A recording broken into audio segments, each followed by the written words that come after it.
pessoal, tudo bem?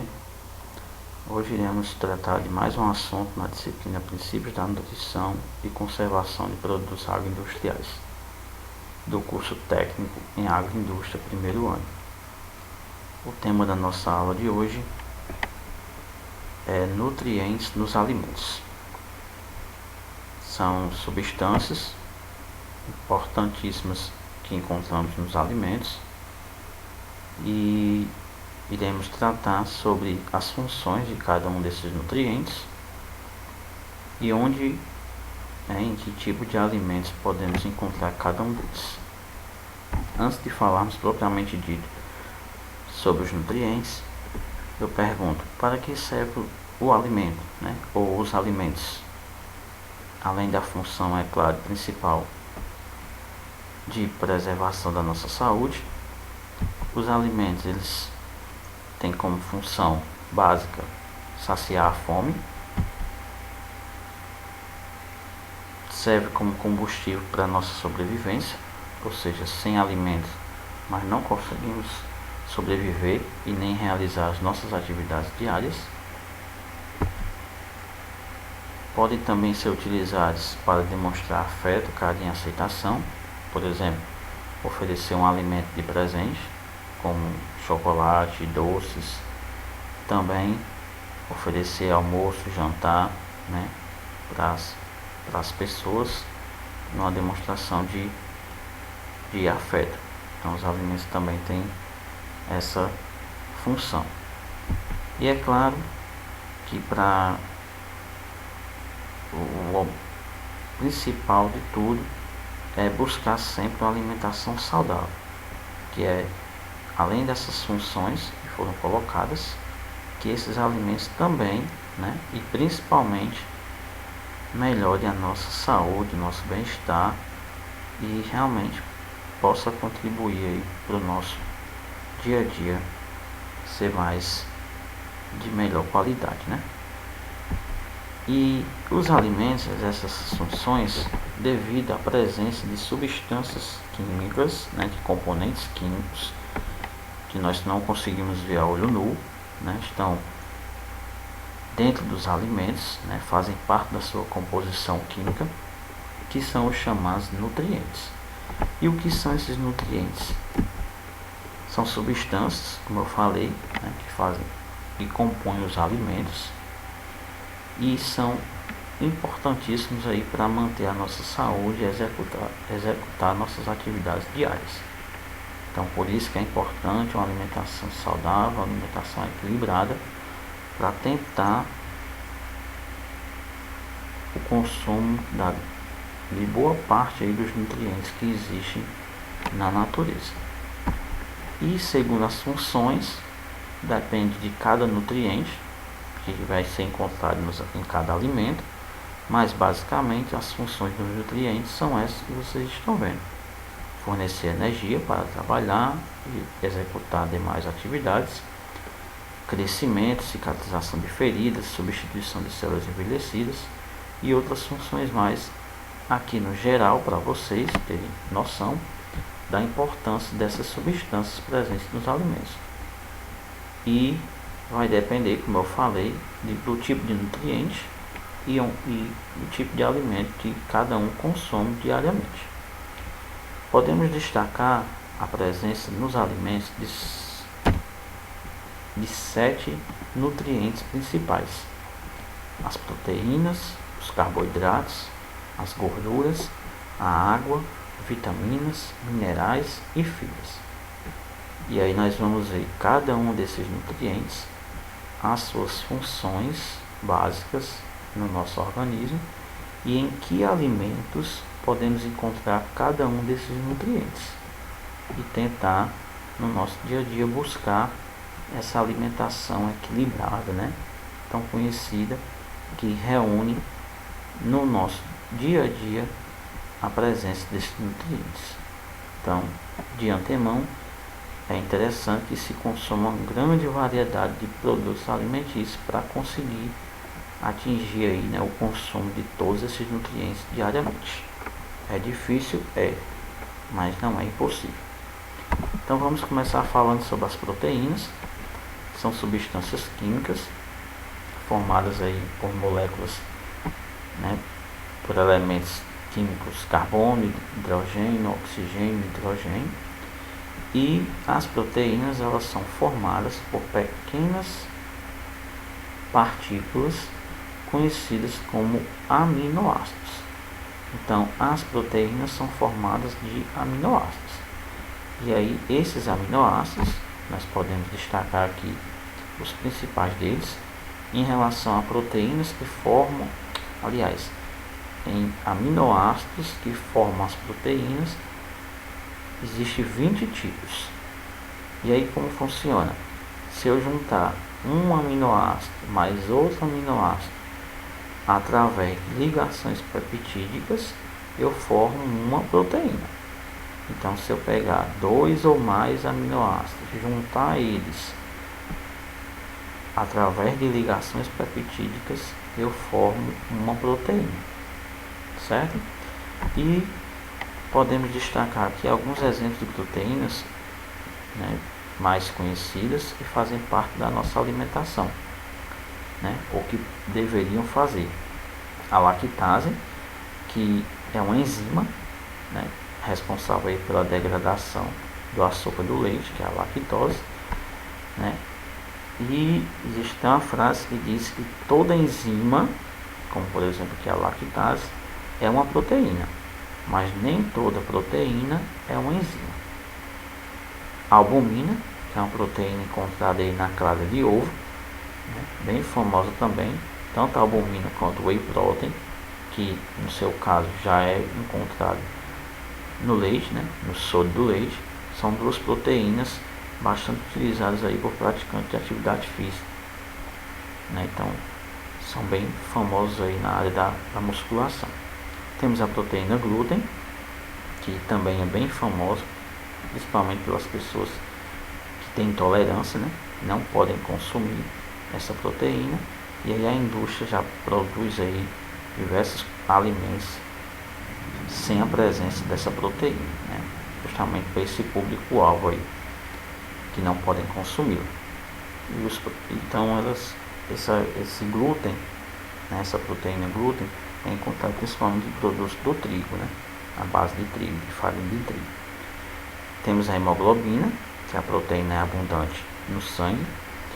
Temos o colágeno, que é uma proteína animal, né, encontrada no organismo animal, também muito conhecida, e a caseína, né, que é uma proteína importante presente no leite, e para a indústria de laticínios ela tem uma função específica, porque é ela a responsável pela formação dos queijos. Então, um leite sem a presença dessa caseína em quantidade suficiente, ela não vai produzir esse derivado que são os queijos. E onde podemos encontrar esses nutrientes, né, as proteínas? Podemos encontrar em alimentos de origem animal e alimentos de origem vegetal. Nos alimentos de origem animal, temos as carnes, ovo, leite, derivados, né, como já foi colocado anteriormente.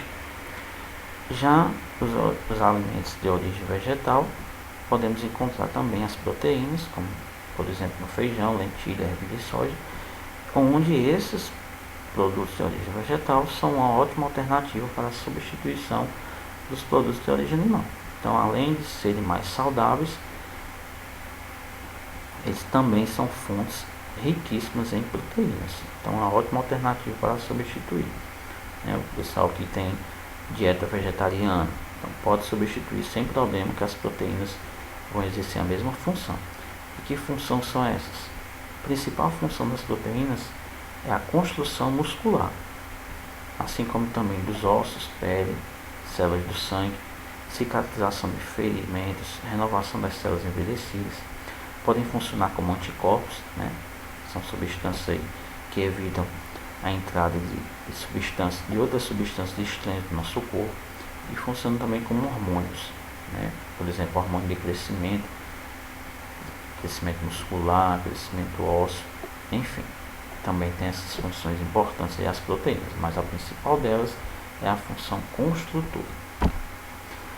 Temos os nutrientes carboidratos, né, que são substâncias conhecidas também por outros termos, como açúcares, glicídios e sacarídeos.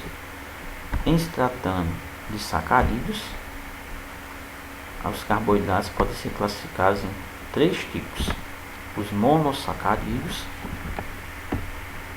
os disacarídeos e os polissacarídeos. O que é que diferencia um do outro? A quantidade de moléculas de sacarídeos. Então, quando um carboidrato apresenta apenas uma molécula de sacarídeo, como por exemplo a glicose, a frutose, que é um açúcar predominante aí, né, é o conhecido açúcar das frutas, e a galactose, esses 3 carboidratos são formados apenas por uma molécula de sacarídeos. Por isso que eles são chamados de monossacarídeos. Quando eu junto, por exemplo, glicose mais frutose, formando a sacarose. Quando eu junto glicose mais glicose, formando a maltose.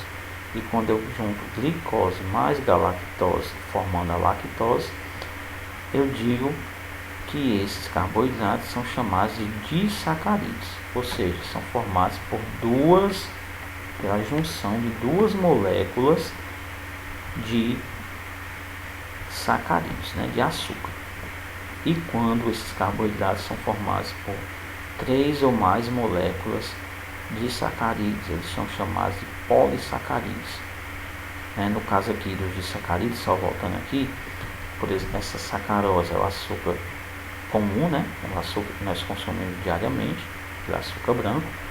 A lactose, né, para dar destaque aqui também, como eu falei anteriormente, é o açúcar predominante do leite. Dentre os polissacarídeos, temos o amido, que é um polissacarídeo de origem vegetal, o glicogênio, que é um polissacarídeo de origem animal, a celulose, por exemplo, nas plantas, e a pectina, que é uma substância importante nas indústrias de produção de geleias, doce em barra, porque ela é que é responsável por dar o ponto desses produtos. E elas podem ser encontradas em cascas de frutas, como por exemplo o maracujá. Então, são algumas das características aqui dos carboidratos. E a função principal dos carboidratos é a função energética, fornecer energia. Tanto que lá na pirâmide alimentar, os carboidratos fazem parte da base da pirâmide. Por quê? Porque são alimentos, né, nutrientes que nos sustentam, que nos fornecem energia para as atividades diárias. Então, sem carboidratos, a gente fica indisposto, né? Fica com aquela moleza, sem coragem para fazer nada. E aí nós temos onde podemos encontrar esses carboidratos, né? Em que alimentos? Açúcar, doces, amido, arroz, milho, farinhas, pães. Então, uma variedade bem grande de alimentos que é importante a gente consumir em grandes quantidades, né? Claro, nas medidas corretas, diariamente, porque sem ele nós não temos a energia necessária para executar as nossas atividades, né? Os nossos trabalhos. O próximo nutriente são as gorduras. As gorduras, elas têm a característica de serem insolúveis em água, né? Eles não se dissolvem na água de maneira alguma e são solúveis em solventes orgânicos. Eles são formados aí por elementos como carbono, hidrogênio e oxigênio, né? A sua estrutura molecular. As gorduras podem ser de 2 tipos, né? Aquelas de importância alimentar. Eu costumo classificar as gorduras como gorduras boas e gorduras ruins. As gorduras ruins são as chamadas saturadas. Por que são gorduras ruins? Porque elas, consumidas exageradamente, elevam o colesterol ruim, né, que é o colesterol LDL, que é o que nos prejudica mais a nossa saúde. E onde eu encontro esses alimentos, e eu devo evitar o máximo possível, consumir moderadamente, são os alimentos de origem animal, como gema de ovo, as carnes gordurosas, né? Então, evitar os embutidos, né, como mortadela, linguiça, salsicha, então são riquíssimos nessas gorduras. Então devemos ter um cuidado redobrado no consumo desses alimentos. Já as gorduras insaturadas, né, os lipídios, também são conhecidas as gorduras como lipídios insaturados, são aqueles bons, né, que devemos consumir diariamente, claro, sem exageros, e aí podemos encontrar em alimentos de origem vegetal, né, como margarina, óleos vegetais, por exemplo, óleo de soja, óleo de girassol, e aí eles têm função importante no controle do colesterol, né, e aumento do colesterol bom, que é o HDL. Certo? Então sempre fazer essa dosagem aí desses dois tipos de gorduras. E importante, consumir diariamente. Não é porque tem gordura que faz mal que eu não vou consumir. Não, eu tenho que consumir, mas de forma moderada, assim como qualquer outro nutriente. Por quê? Porque uma função também, além, uma das, né, funções das gorduras é o fornecimento de energia para o nosso corpo, assim como os carboidratos. Claro, os carboidratos vêm em primeiro lugar, mas na ausência deles, existem as gorduras. Além disso, as gorduras oferecem sabor, aroma e textura dos alimentos, né? Quem já consumiu aquele produto bem gorduroso e sentiu aquele sabor, aquele aroma, né? Aquela textura diferente, realmente faz toda a diferença nos alimentos. Mantém a temperatura do corpo, pois funciona como isolante térmico, auxilia no transporte aí de algumas vitaminas, né? Absorção pelo nosso corpo, como as vitaminas A, D, K e E, e protege os nervos e órgãos internos contra choques e lesões, né? Então, as pessoas aí que têm um percentual de gordura maior, né, tem os riscos, claro, para a saúde, mas em compensação está tudo bem mais protegido. Né, no caso aí de choques, lesões, a gordura tem essa função de proteger os nossos órgãos internos. As principais fontes, né, como eu já me referi, essas aqui são as fontes de origem, né, os alimentos de origem animal, que são ricos em gorduras saturadas e devemos evitar o máximo possível o consumo ou consumir moderadamente. E os alimentos ricos em gorduras insaturadas, né, que são as gorduras boas, consumir mais do que esses tipos de alimentos. É indispensável consumir os óleos vegetais, como de soja e girassol, e a margarina, né, em substituição da manteiga, porque a margarina é de origem vegetal, já a manteiga é de origem animal. Então aqui são as gorduras boas. Próximo nutriente, a água, né, está presente em muitos alimentos, principalmente em suco, né, e outras bebidas, e também em frutas e hortaliças. Então consumir diariamente, claro, nada se compara ao consumo da água propriamente dita. É importante o consumo, né, através dos alimentos, mas a água propriamente dita vai exercer a função bem melhor. E que funções são essas da água? Transporte, digestão, absorção dos nutrientes, manter a temperatura do nosso corpo, né, sempre equilibrado, e como lubrificante aí das nossas juntas, né, dos nossos órgãos aí, para evitar choques indesejáveis. Onde podemos encontrar água nos alimentos? Nos líquidos, né, sucos, chás, leite, né, está lá presente, ou foi adicionado ou já vem naturalmente. E alimentos, principalmente frutas e vegetais, também está lá presente a água. E aí, de certa forma, quando consumimos esses alimentos, estamos consumindo sim certa quantidade de água, ok? Na indústria de alimentos, a água exerce três funções importantes. A primeira delas é que ela é utilizada para a higienização, né, de tudo que é utilizado dentro da indústria, claro, seja de boa qualidade, de preferência. Ela também pode ser utilizada na formulação de produtos, como eu já citei aqui, sucos, leite, chás. Então elas são adicionadas em produtos alimentícios para a sua fabricação. E tem uma outra função aqui, né, uma outra característica para a indústria de alimentos, essa não tão desejável, é que quanto mais água está presente nos alimentos, por exemplo, no leite, nas carnes, né, nas frutas, menor vai ser o tempo de conservação desses produtos. Então a durabilidade dos alimentos gira muito em torno da quantidade de água. Quanto mais água nos alimentos, menor o seu prazo de validade. Temos as vitaminas, né, que são nutrientes também, assim como os minerais, que vai aparecer daqui a pouco, super importantes no nosso dia a dia. E aí, tanto as vitaminas como os minerais, eles devem ser consumidos através dos alimentos, porque são as únicas fontes. O nosso corpo não tem a capacidade de produzir esses dois nutrientes, tanto as vitaminas como os minerais. E aí, qual é a solução? Buscar através da ingestão de alimentos. É a única fonte existente.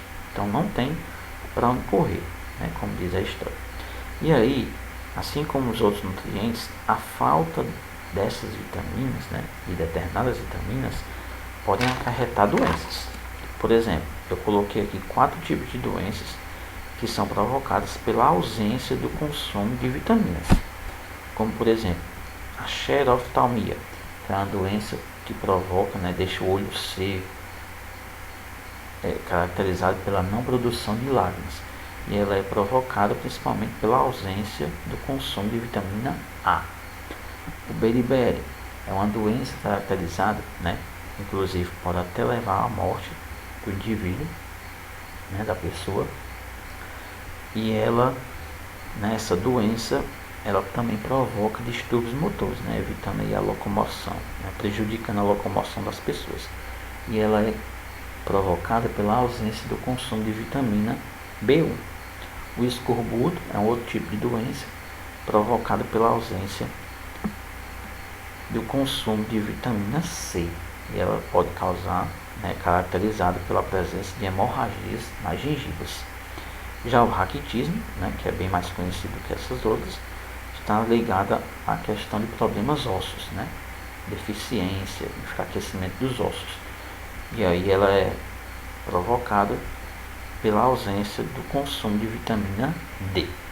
Então, daí a importância do consumo aí, principalmente de 2 alimentos, frutos e hortaliças. São ricos tanto em vitaminas quanto em minerais. As vitaminas têm funções específicas, né, de participar de reações químicas no nosso corpo, formação dos ossos e tecidos, previnem certos tipos de câncer e evitam o envelhecimento.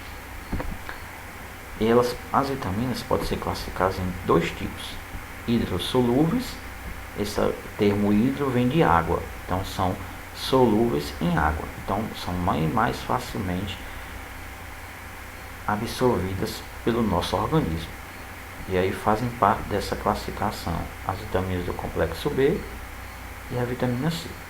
Já as lipossolúveis, que é um outro tipo de vitaminas, são aquelas solúveis em gorduras. Então, já para ser absorvida pelo nosso corpo, já precisa da ajuda aí do fígado. Então, são bem mais complexas para o nosso organismo absorver. E aí, temos como exemplos de vitaminas lipossolúveis as vitaminas A, D, E e K, né, conhecida como ADEC. Já os minerais, assim como as vitaminas, também não são produzidos pelo nosso organismo, então nós temos que buscar a partir dos alimentos. Tem funções de regularizar o metabolismo enzimático, composição de substâncias, enzimas, proteínas. São importantes na prática esportiva, né, até porque na prática esportiva perde-se muito minerais, então é necessário repor para que essa prática esportiva seja bem sucedida. E um detalhe importante, assim como outros nutrientes, ter cuidado na ingestão aí, né, de minerais em grandes quantidades. Por quê? Porque alguns minerais, se ingeridos em grandes quantidades, podem prejudicar a absorção de outros minerais. Então, sempre fazer esse equilíbrio aí, não só para os minerais, mas para todos os nutrientes. Os principais minerais que encontramos nos alimentos: o cálcio, né, famoso aí, presente em leite e derivados; o fósforo, presente em peixes; o ferro, né, importante aí para o sangue; o sódio, presente no sal de cozinha, só consumir moderadamente, porque ele em grande quantidade pode provocar hipertensão; potássio, magnésio, manganês; o flúor, né, que inclusive vem presente aí nos cremes dentais, né, importante aí no fortalecimento, no clareamento dos dentes; iodo, cobre e zinco, né, são alguns dos principais minerais presentes nos alimentos. E aí, Os minerais podem ser classificados em dois tipos. Os macroelementos são aqueles que devemos consumir em maiores quantidades no nosso dia a dia, como cálcio, magnésio, fósforo e sódio. E os microelementos que já devemos consumir em pequenas quantidades, né, mas sempre consumir. Né. São também importantes para desempenhar funções do nosso organismo, como ferro, zinco, iodo, cromo, manganês e o flúor. E o último nutriente, né, presente nos alimentos, esse bem famoso aí, principalmente nos últimos anos, né, devido aí à busca por uma alimentação mais saudável, pelos alimentos integrais, né, que são a principal fonte desses nutrientes, né, as fibras, assim como também nas frutas, né, os cereais, né, mamão, ameixa, abacaxi, aveia, granola, né, que é aquela mistura de cereais bem conhecida, no pão integral, nas barras de cereais. Todos esses alimentos são ricos em fibras. E aí as funções dessas fibras, né, a principal delas, melhorar o funcionamento do intestino. Então, pessoas que têm dificuldade em defecar, têm problemas de prisão de ventre, né, intestino preso, devem consumir alimentos ricos em fibras. E aí, quando o nosso intestino funciona bem, vai melhorar em outros aspectos, né, como por exemplo a redução do colesterol e diabetes, assim como também auxiliando nos regimes de emagrecimento. Então, essa importância das fibras, né, que é um tipo de carboidrato, né, como foi colocado anteriormente, mas ela é tratada aqui como um nutriente específico, importante aí presente nos alimentos. E para finalizar, queria deixar aqui uma sugestão de vídeo, né, para vocês assistirem, que vai tratar sobre, né, vai dar aí 10 dicas de alimentação saudável, né, envolvendo aí muitos aspectos. Então é interessante que vocês derem uma olhada, assistirem, né, prestar atenção às informações repassadas e para complementar aí o nosso estudo, né, a nossa aula de hoje. Então espero que vocês tenham compreendido e um abraço a todos e até a próxima aula.